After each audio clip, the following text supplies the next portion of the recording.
Okay, just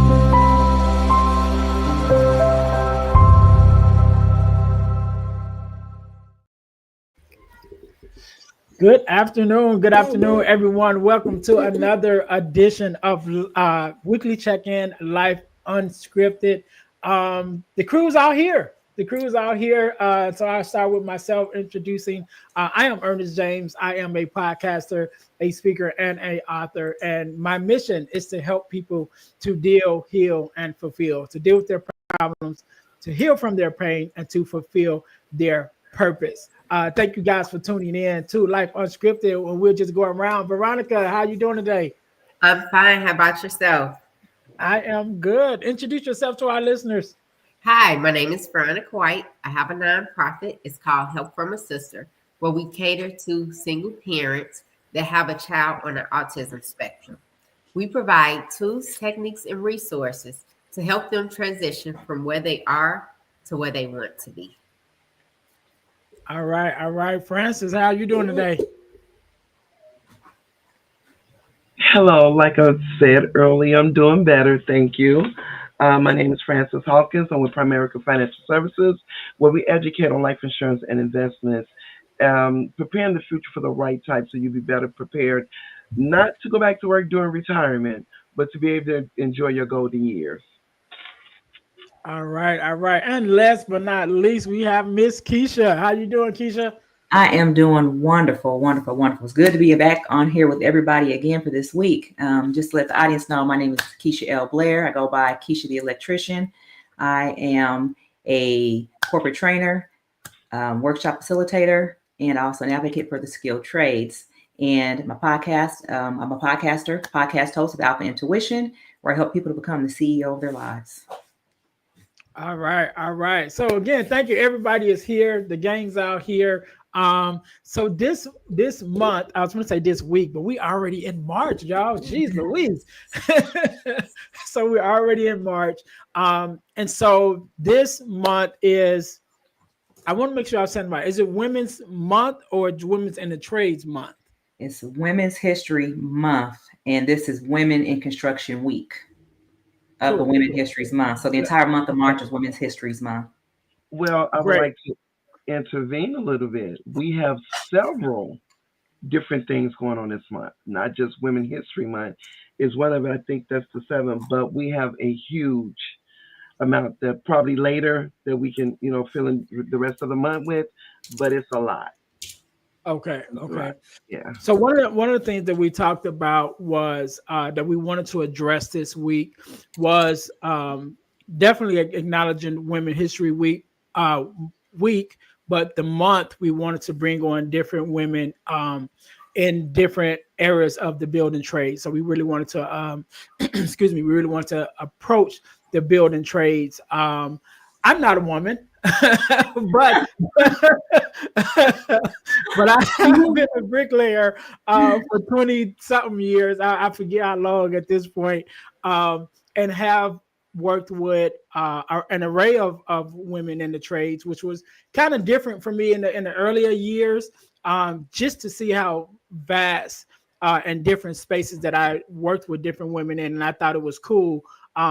Even to I'm trying to get one of my fellow bricklayers in to come on one of these Sundays. I'm gonna see if she's interested in coming on, but I would love to share her to come on and share her story as far as being a woman in bricklaying.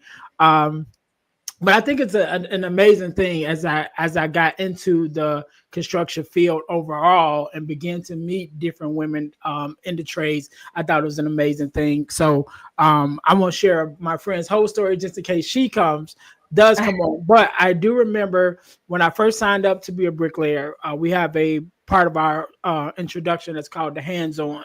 And just basically is you come in, you learn how to butter a brick just to see if you have the hand-eye coordination, just to be able to do it. You know what I mean? Before you jump all the way into it, into the trade. And they have so we have our apprenticeship program. And I think she was a second or third year, and I was just coming in. But I was surprised. Like I said, again, you could come in and you're like, oh, okay, this is different, And so she was there and she was working. Since then, definitely have been blessed to work with a lot of different, not a lot. I think it's probably in our local, we probably had 10 at the Mm. highest. And it's been kind of going on year after year. So now I think we Now, probably I have a have question. 4. Cement masons trade. How long is the apprenticeship Well, I program? want to say on average, the apprenticeships basically is 4 years. I want to say on average for each of them, because they kind of set it up so it's like equal to a college degree. So you Okay. usually spend 4 years in Yeah. college, so they have it set up that same is that basically that same time period Yeah. for the Well, apprenticeship. And I was so gonna for those who don't know, I mean, I'm sorry, what you saying, no, no, Keisha? no. I was gonna say that most of them that I found, they're anywhere from 3 to 5 years, depending on which trade you go into. Yeah. And I also want to say, Keisha, for electrical, it's 5 years though, It right? is 5 years now. It changed at one point to 4, but it's now back to 5 years. There's so many things that are encompassed in the electrical trade. So yeah, it is 5 years now.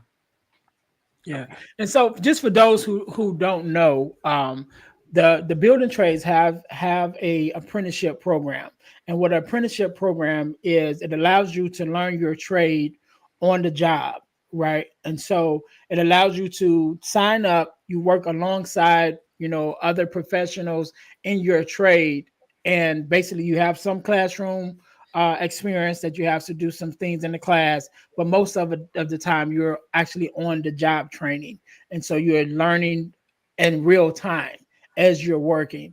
And that program allows you to come in as a apprentice, brand new apprentice, first year, second year, third year, fourth year, and then after your 4 years of once you put in your time and your get your experience going on, then you become a journeyman. When you get your journeyman card, as we call it, it allows you to work in all 50 states and U.S. territories Mhm. as a journeyman. And then we also have what's called prevailing wage. So depending on the area that you're working in, you get the wage of that area, which works great for us here in the Northwest because we have a decent wage. But then when you go down south, things change a little bit. And so I don't want to hog the whole mic. So I'm gonna turn it over to Keisha just to give us a little more in depth about your experience, what even got you into the trades as an electrician, and kind of your journey a little bit. Yeah. So first of all, I'm very excited for this to be Women in Construction Week. I didn't even know that this was a thing actually until this year. But I have been an electrician for 30 years now. And I started back in 1995. I started off making $6.50 an hour. Um, Now, I went to technical school before that for electronic engineering technology.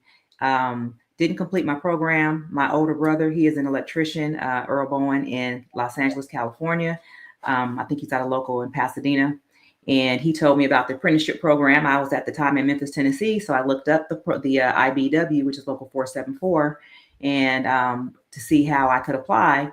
And just like you mentioned, there are some different things that you had to do for your program. It was butter and the brick. For us, it was hand-eye, a lot of hand-eye coordination tests that we had to go through. Then we had to take some assessments as far as mathematics and different things like that. And from there, I started my apprenticeship program, and so I finished in December of 2000. And then I went and got my license in January of 2001, and I've been for a license to become a journeyman wireman in the jurisdiction that I'm in, which is Shelby County, Memphis, Tennessee. So it's not even when I completed the program, I was still considered a journeyman. But sometimes to work in maintenance positions, they want you to have that license backed by whatever state you're in, if it's required. So I went forth and got my license just to take the exam necessary so that I can get those maintenance positions when they came up. But as far as my journey, for women, it's slightly different because there's some things and challenges that we may face that men may not have to deal with, like pregnancy. I had 2 children in the apprenticeship program. The first one, I was a second-year apprentice. I didn't know what my options were, and I stopped because they consider being pregnant a disability. So, now, mind you, this is way back in 1996. 1996. So I had to take a leave of absence, and then I came back, and that's one of the reasons why I finished. And I didn't finish in early part of 2000, I finished 6 months later. That's when they switched it over actually to a 4-year program. So we did half a year for our 5th year, and then I completed it in that December. But I had my in my 4th year of apprenticeship is when I had my 3rd child. He's 25 years old now, and we were actually, my classroom was on the 3rd floor, and the building that we were in at the time did not have an elevator. So I had to walk up 3 flights of stairs. Luckily, my instructor, he was gracious enough. He got the classroom moved down to the bottom level, and we ended up having our classes inside of the cafeteria for the remainder of the year. So my son is Bishop Osai. He was born October 4th. I believe, if I'm not mistaken, at the time that was on a Monday. The reason why I remember that is because we had a test on Wednesday, and I had him on a Monday. I got out of the hospital on Tuesday, and I was in class on Wednesday to take my exam, because if you missed any days, you had to make those days up. So I didn't want to miss more than one day.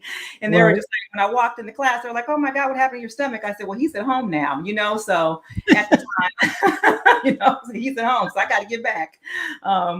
But it was a little different from the college path that people are normally used to, because we work out in the elements, we work out in the field. As you mentioned, Ernest, as an apprentice, you work with different journeymen. They give you an option to go around to work with different companies, all the contractors that are in the union, and you work with different journeymen. And and the reasoning for that is because everybody can teach you different things. So at the end of the program, the idea is for you to take all the knowledge that you've gained from all the different journeymen that you work with to develop your own style, throw out the good, keep the bad, and then they send you forth so you can start training more apprentices that come through the apprenticeship program. Yeah. And it's crazy. I show you one thing that happened to me last year. We were on a job, and we had a small crew, probably like 7 of us, and we were working. And then when we took our break, we were just talking amongst ourselves. And then I realized I'm now the old guy on the job. You know what I mean? Yeah. Happens fast, doesn't it? I'm going to be 49 this year. I said, wait a minute. I started looking around. I'm like, when did I become the old guy on the job? So now they're asking me questions. The apprentices are coming to me, which is it's a great feeling, at least for me, because I am a person who likes to help people and treat people. So it is great to be able to now pour into the next generation of bricklayers. But it's always I don't even know what kind of thought I want to say it is. It's like, man, I'm the old guy on the job now. You know what I mean? But after 20-some years, I guess it kind of works its way out. Veronica, I'm going to talk about your journey a little bit, because you're kind of on the opposite side of it, right? As far as being a contract, and I think you muted, but you kind of on the opposite. Oh, okay. Maybe you just moved your mouth. I thought I couldn't hear you. No. So tell us a little bit about your journey. So my journey is, I work for Walsh Construction over 25 years now, and every year we do the Women in Trades week. So I guess I'm with you, Ernest, because yes, I used to be the youngest one on the job sites, and now I'm like the older person. The younger boys are coming in, young ladies coming in with the trades. So I want to say my head's off to you, Keisha, because you like, I had 32 days later, I'm back out. Because I didn't have time to make it up. I needed to just get it in and get it done. So, and in the 90s, it still was a little challenging. It was very challenging. Hey, when you have a baby, they tell you relax for a minute. So, hey, hats off to you, because that was amazing.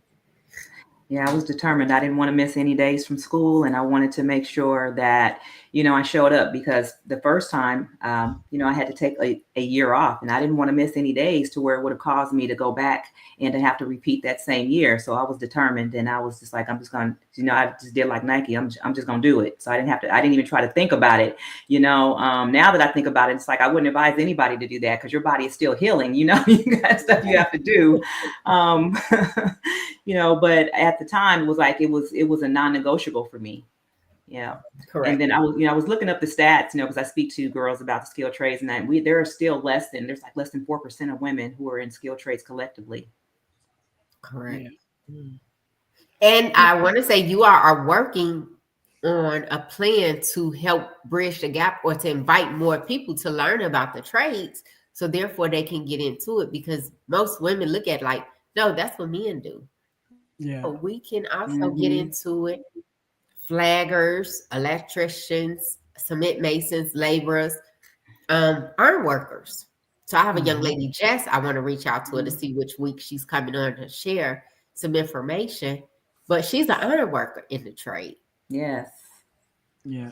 Yeah, iron workers, welders, brick masons. There's so many different trades out there for the building trades that people don't even consider or even think about. And I actually had an opportunity yesterday to speak to over 200 girls in the Mid South area here in Arkansas, Tennessee, and Mississippi. They have this thing called a prom dress giveaway. This company, I'm not a nonprofit. I hope I don't get it wrong, but I think it's Couture Cares. So I go to this. This is my second year, and so many young ladies that came by my table, and I spoke to them, and it was very, it was inspiring for me because a lot of them wanted to hear about just the different options. They hadn't even heard about the different building trades that I had mentioned to them. So, and I'm still, I say my nonprofit is called the Pink Tool Project, and I'm working on my tour. It's called Crafting Careers That Build. But that's my next thing that I'm going to be working on, so I can get out here and talk to the girls about the skill trades. Yeah. Sounds great. Francis, do you have anything you want to add? No, because I wasn't in the trade, but I do. March 1987 is when Women History Month was created through Congress. So I didn't even know really the that it was Women History Month until I started looking up everything, what's every month is, and I found that to be really interesting. And then with you guys being in the trade, made it more interesting due to the simple fact that it was catered to women the first week. So that was very interesting for me, and that's all I have. Okay. I want to go back to one thing that you mentioned, Veronica, about and me and Keisha definitely gonna get into this a little bit more about wanting to start some programs that help to get women, not only women, but just minorities as a whole into the trades. And I'll share my story. I kind of knew what I wanted to do at a young age because I was into working with my hands and things of that nature. So I knew that I wanted to be in the construction field. I wasn't sure which direction I was going to go until eighth grade. And I end up we had to do a career choice type deal. I think it was like a report, like whatever your career is. And so I started actually looking at careers in construction. And when I came across the bricklayers, I was like, all right, that's what I want to do. Unfortunately for me, I knew nothing about the unions. I knew nothing about apprenticeships, any of that. The only thing I knew is go to college to learn construction, like go to college and take college classes. And so that was the route that I took. It wasn't until, man, probably like 3 or 4 years into me, taking these classes, and I did end up getting a job as a carpenter, which I liked it, but that wasn't what I wanted to do. But it was the only thing that I knew. And then plus, when I went to college, they didn't have bricklayer classes. They only had electricians and carpentry, and which most colleges have those two. They don't necessarily have plumbing and things of that nature. So once I did find out about it, one of my aunts, one of her neighbors, she ended up meeting one of her neighbors and became really good friend with the young lady, and her husband was a bricklayer, and so he gave her the information about the building trades, not the building trades, but about the apprenticeships, and that's how I learned about the apprenticeships and got into that area. And so that has been a thing for myself, is to make sure that I'm given the information that I did not have, especially to young people, to let them know that college may be a option, but if that's not where you want to go, I always say don't go just because you can. You know what I mean? Because Mhm. if it doesn't feed you to go that way, then you're wasting time and money. So I would rather you focus on a trade while you figure out what you're trying to do with the rest of your life.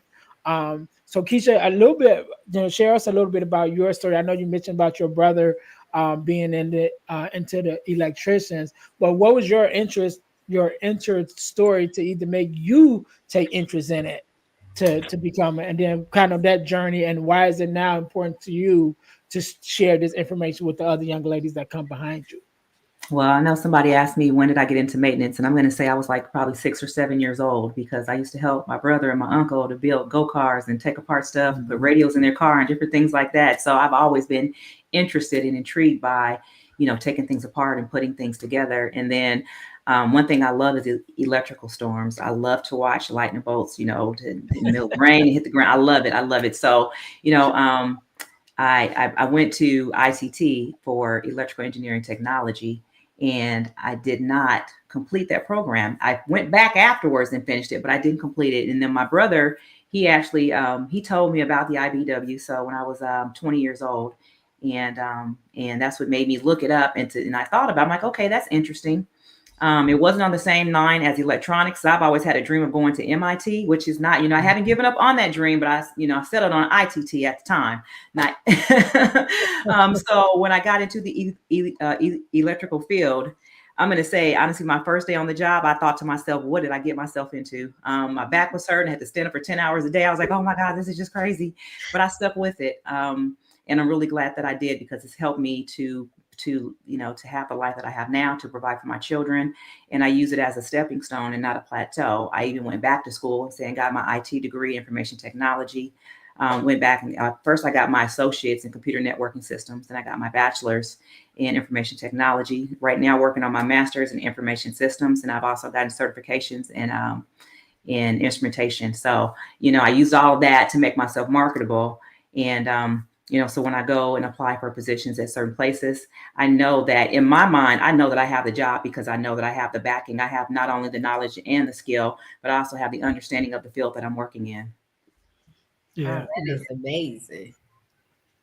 So Veronica, I wanted to mention this too because not only do you work in, you work for Wash Construction, but then you have your own projects that you do on the side, which kind of takes it from the other side of it. I want to talk about that because we are Lost your sound. Yeah, your sound went out.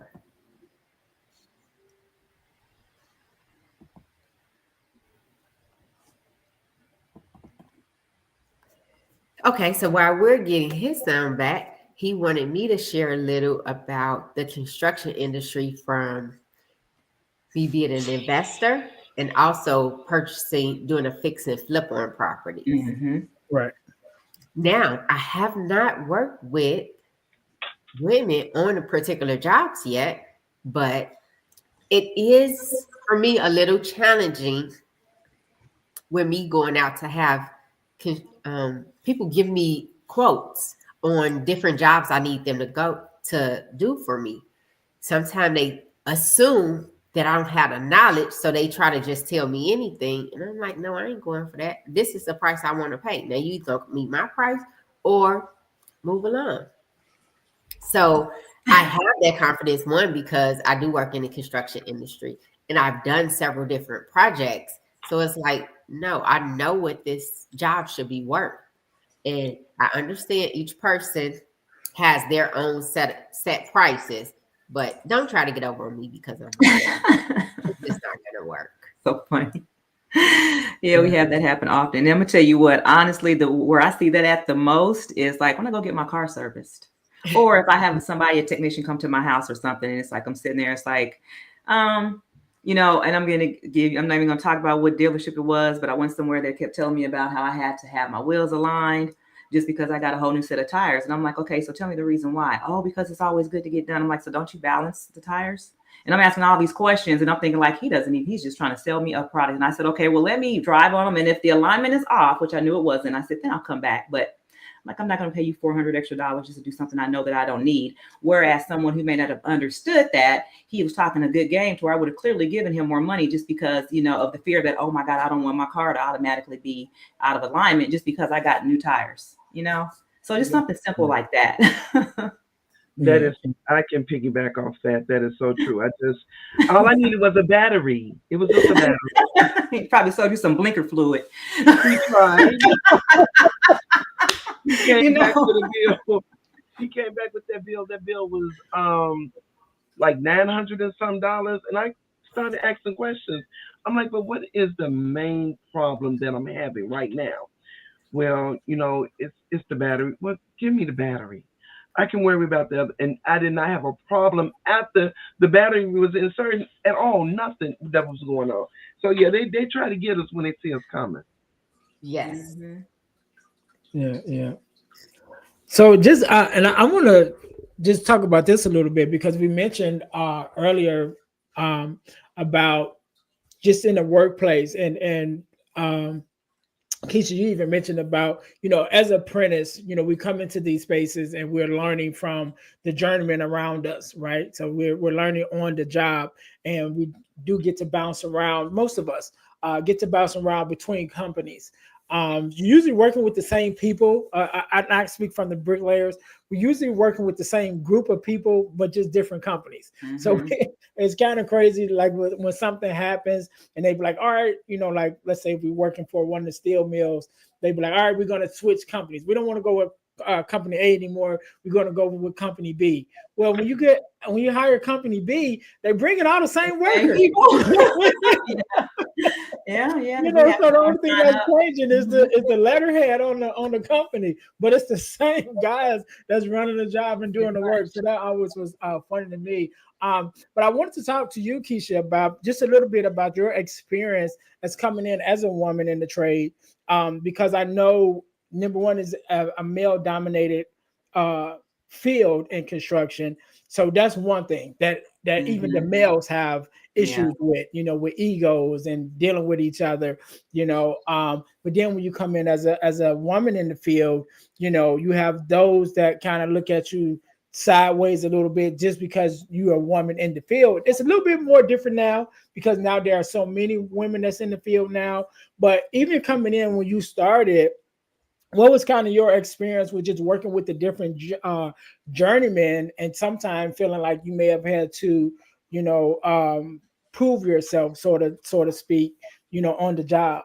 Oh, that's like every job I've ever gone on, no matter how long I've been in the trade, whether it was the first day or whether it was like 10 years, 20 years later. It's like, when you show up, I always have to prove myself because it's always, like I said before, always the apprentice, never the journeyman, and definitely not the foreman. And I've been all three. And then, I've even gone on to the last company that I worked for. I was their first female senior manager of maintenance. And that was actually announced it was actually announced on Women's Day when I took that position over before, they had to downsize and I'm no longer with the company. But at the time, and it was 2023, and some of the guys didn't want to really work for me. They didn't trust or believe, or I had no idea. But I basically told them, I've been working around men for 30 years, so I don't have to get used to you. You have to get used to me because you're the one who's feeling uncomfortable about working with someone who is definitely more than qualified. So those are just something that I've experienced time after time. Been on jobs to whether it's whatever the hardest job is, they're going to put me on it, whether it's digging a ditch with a post hole digger, trying to put a light pole in the rain, or just, working with 4-inch rigid pipe, those things. But all those things that they thought they were going to use to take me down, they just made me stronger. So when I show up and, 30 years later, and I know how to bend, inch and a quarter rigid, EMT pipe, so these are the different things that other electricians may not have had an opportunity to deal with. And I did. I can think of one example to where I worked on a job site to where I had to carry a 28-foot extension ladder by myself. And 28 feet it's long, but you learn how to just balance things. So it was other journeymen that came on and they were saying, I can't carry that ladder. And they were just like, well, Keisha can do it. And it was like, so when you say something like that to a guy, it's like, oh, well, I'm definitely not gonna need no help now. You know what I mean? So, but it's just little things like that. And I thought it was funny because it just made me stronger. It made me want to just make sure that I understood more about my craft to be the best electrician that I could be. Yeah, and it's crazy because you have so many different people from different walks of life, right? And so they feel different ways. And so I know on one of the jobs I mentioned about, the young lady who was in the bricklayers who um, she was before me, but she ended up being a foreman on the job, right? And so again, we could get when you travel, once you get your journeyman card, you can work anywhere in the United States. So you can travel. That's also another good thing with being in the trades. Like your trade travels. As far as being like bricklayer, we've been out of the country. We have, especially when you're doing refractory and you're working like oil fields and things of that nature, steel mills. You go out around the country, and not out of just the country, but all around the world. Because you might go to, we've been to Mexico, we've been to Africa. You go all different places, and then we'll also get into talking about the volunteer side in a second. But on our job, where the young lady ended up being our foreman, we had some guys who traveled from down south. And they kind of brought the down south mentality up here to the north, and was like, they didn't like a woman telling them what to do. And we had some guys that quit the first day, and some guys that didn't make it a whole week, just on that print that they didn't like a woman telling them what to do. And when you have to be the foreman, you have to be the boss, and then again, coming from different areas, there's different work standards that's here and in the Northwest that they might not have down there. And so, she will have to be on them a little bit, like, we got to do that better. You know what I mean? And they did not like that. So yeah, I experienced that a lot. Yeah. that left the job because they were just like, no, I can't take it. Look, and I'm going to tell you this, when I was the senior manager of the maintenance group, I had guys that when they found out that I got the position, they left or they quit, or you know what I mean? Because they didn't want to work for me. Guys that had never even worked for me. Now the ones that had worked for me in the past, they already knew that, I'm a technician at heart. So I really speak up for the technicians, and I try to make sure that I did things for them. Because I understood that happy people come to work. So I tried to put things and measures in place as a leader, to help make things slightly different than what they were before I got there. And some people just didn't understand that. And I'm gonna say this, Ernest, and you may not agree with me, but men gossip way more than women in the construction trade. I agree with you. I definitely agree with you, because there were programs that we have where we get to work for a certain amount of time. So you like go to this specific company, and you stay there and you work for 6 months, right? And so we'll go there, but then you have the guys that are permanent there, because we would go in like on a trial basis. So we would go in, we work out 6 months, we come out, but we have those guys that work there, year round. And when I tell you, you go there and you have different shops that you work at, throughout the company, and you just hear the stories and you just shake your head, just like, dude. And I learned that early, like a group of guys gossip just as much as a group of women. It just Yeah, like I think it's worse, the guys. No. You just know what to expect. You just know what to expect. Oh my goodness. That is true. But you know what? Francis wanted to mention the other events or things that are going on in March, right, Francis? Yes. Okay. And do we have a lot for the month of March? We have Red Cross Month for March. Developmental Disabilities Awareness Month is this month. National Athletic Training Month is this month. Okay, all these places. It's in the month of March. I'm just saying it's a lot. But to bring to our awareness, National Cerebral Palsy Month is actually this month as well. National Brain Injury Month. We have multiple sclerosis month is actually this month. Um, Irish American Heritage Month is in the month of March. Mm. National Kidney Month is in the month of March. Assess Management Awareness Month. National Terrorism Awareness Month. National Social Work is in this month as well. This is what we're talking about now, guys. National Women's History. Mm-hmm.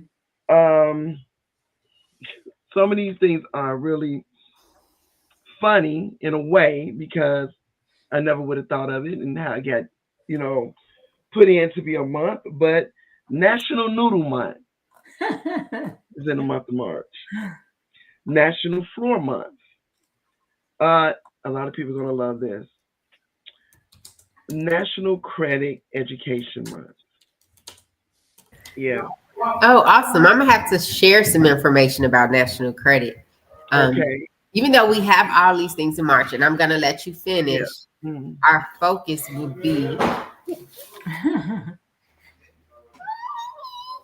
on women in construction and women in the trades Mhm. to share information. But it's definitely if there's any of the topics on the list that you all want to share information on, let's also include that.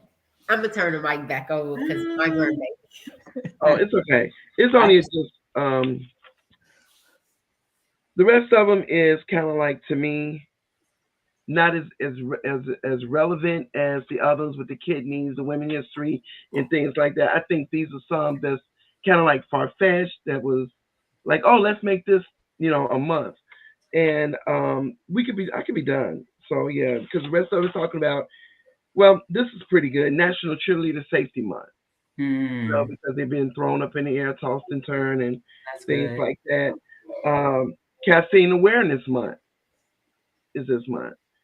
Uh, National Peanut Month. Umbrella Month. Folks should be making up stuff. Yeah, I'm just Like they just making up that. Y'all just making stuff. It's like like I'm like, National Green Lovers Day, you know? for real. That's true, but they You go know, through the Process procedure of to it. have Yeah. it. yeah, and this Nutritionist Month. We got Mm, a and then on the fifth we start in Lent. Some people might want to give up some things. I'm just saying, but you have to know, nutritionist wise, what they can and can't give up. So that's it. It was a lot of them. I was raising my eyebrow about. I'm like, yeah, well, they got Ramadan too that's going on that started March 1st. it So started that's March. Okay, I knew it was another one. Yeah, mhm. so we got quite a bit of things that's happening this month. Thank you. And I wanted to say this too. You mentioned, and I know this date because March 8th is my daughter's birthday, but March 8th is the National Women's, is it Women's International Day? March 8th? It is. Yeah. It is March 8th. Yes. Okay. Cool. Before we get out of here, I think we're getting close to our time. But before we get out of here, I wanted to just mention, because we talked about working in the trades and some of the benefits of it. But one of the things that I wanted to just mention about the opportunities when it comes to volunteering, right? And so we have so many different areas of where we volunteer to help. Even as a apprentice, one of the projects that I worked on as an apprentice was building columns, brick columns in front of a church. We had Mhm. we came out, we did that, but we also have spaces like Habitat for Humanity and things of that nature. And I mentioned about having your journeyman card allows you to work around the rail, but it also allows you to volunteer around the rail. So I have a friend of mine who every year he takes part of a missions trip that goes overseas to Africa and to different other spaces and build houses, build brick houses and things of that nature for the people that live there, just to help them out. So just it's number one, you're learning a trade and you're learning Mhm. to work with your hands, and which I think is one of the most important, because when you learn to work with your hands, you take your hands everywhere you go. When you think about, learning to work on different jobs and learn this equipment, when you leave that job, that equipment stays there. You know what I'm saying? But when you learn to work with your hands with some basic hand tools, a hammer, a trowel, you know what I Mhm. mean? Things of that nature, you can take that everywhere you go. And so one of the things that my friend would do when he went to Africa a couple times and to build houses over there, he would buy tools, kind of some of the cheaper tools, should I say, that he would take over there with him. And while he's there, he would show somebody how to use the tools, like someone that lives there. He Mm. would give the tools to them, as a gift when he leaves. So now that person actually has a way to make money and to be able to, start, helping themselves in the country that they're in. So just if anybody else wants to chime in on that, any kind of, I know we all do charitable works in some ways, but I know that's one way with the building trades Yeah. that you can share. I was going to say that's the whole purpose behind the Pink Tool Project is that I want to be able to have those resources for young ladies that are interested in getting into the skilled trades. So even though I'm just starting up right now, but that's the mindset behind it, to have those tools and to have that support and that encouragement that they need to make it through the apprenticeship program and even on to, just becoming journeyman in whatever field that they choose to go into. But I want to tell you a quick story real quick, Pink Tool Project, where that name came from. So when I was first year apprentice, they're always playing jokes on apprentices, and I say they, meaning journeymen, right? Mhm. And they would always take my tools, and I'm like, okay, whatever. And I'm like, oh my god, every time I come back to my toolbox or my bag, tools will be gone. So I said, you know what, I'm gonna get them, and I went and I bought me a whole set of pink tools. So I said, now I'm gonna know who has my tools, and the ones that I couldn't find in pink, I wrapped them in pink tape, in pink electrical tape, because I wanted to make sure I had my tools. So years later. 30 years later, I thought about naming my nonprofit. So now it's the Pink Tool Project. And I even have a nice pink toolbox with the top box on it that I have when I go on job sites. Well, when I was going on job sites, let me say not really active out there right now because I'm teaching and training. But when I was out there in the field, yes, I did have my pink toolbox. Yeah. I love it. Yes. Look, now I just got stuff like this. These are my little sparkly scissors, but I got look in my office. I got so much pink stuff in here. It's unbelievable. Yes. When you said that, it made me think, like, wait a minute, I have a pink tool container and pink tools that I bring out. It's a joke with me and my uncle, but he always like, where's your tools? I'm like, I have my tools in the car. Yes. Even though I work in the construction industry as an accountant and then I have my jobs, sometimes I get out there and try some stuff as well. So I have my own set of tools to do minor stuff. That's really good. All right. I think that's it for me. I don't know what else you guys have. Again, I'm very passionate about the trades because it's definitely something that I've benefited from, and just knowing how, again, to work with your hands. My dad was a mechanic, so I grew up, helping him and watching him, work with his hands. And I believe as men, and this, just separate from the women, but I believe as men, we all should know how to do something with our hands, and it even gives you a little cool points. I remember one of my first jobs, I ended up working for a bank as a carpenter, and the bank bought this whole block. And so we just went, plot to plot, just building houses along this whole block. And years later, a young lady who I was dating, I took her down that block and like, yeah, I built all these houses, Yeah, I try to get those brag rights too. I worked on that building. Right there. Yep. So I even lost tools in that one right there. Fell in a slab on this one, right? You know what I mean? It's all kind of stuff. So we got stories that go along with those buildings, but that's our work. That's craftsmanship. So we show up and we, mentally and sometimes physically, we put our name on our projects. You find a little spot. I know, Ernest, we were talking one time, you saying that you put your initials in the brick. Nobody knew it was there, but you knew it was there. I may have a piece of like a pipe run that I may have done. I go and sign it, just because nobody can see it, but I know it's there, Right. Yeah. That's my work. Awesome. Yeah, that's true. And let me share this with y'all. For Chicago, we're doing a red line expansion. We're extending the train from 95th and the day ride to 130th. And I'm the senior accountant on that job. So I will be sharing that with everybody, saying, hey, yeah, I'm managing the money for this job. All right. Before we get out of here, let's share different things that we have coming up. Veronica, I'll start with you. What's new on the horizon for you and what you have coming up? Okay, so what I have coming up is the Single Parents Conference, May 17th at the Dorchester. I don't know why I keep saying Dorchester. At the Discovery Center on 85th and Cottage Grove, where we're sharing tools, techniques, and resources for single parents who has a child on the autism spectrum. That's what I have coming up. Thanks. Who's next? All right. Francis? Well, in September, I have the networking for women coming up. We are going to get together, share information, make sure our business is in order so we can get some of these grants that's coming up out here. So, that's what I have coming up in September. All right, Miss Keisha. So me, what I have coming up is I am, like I mentioned, working on my Crafting Careers That Build tour.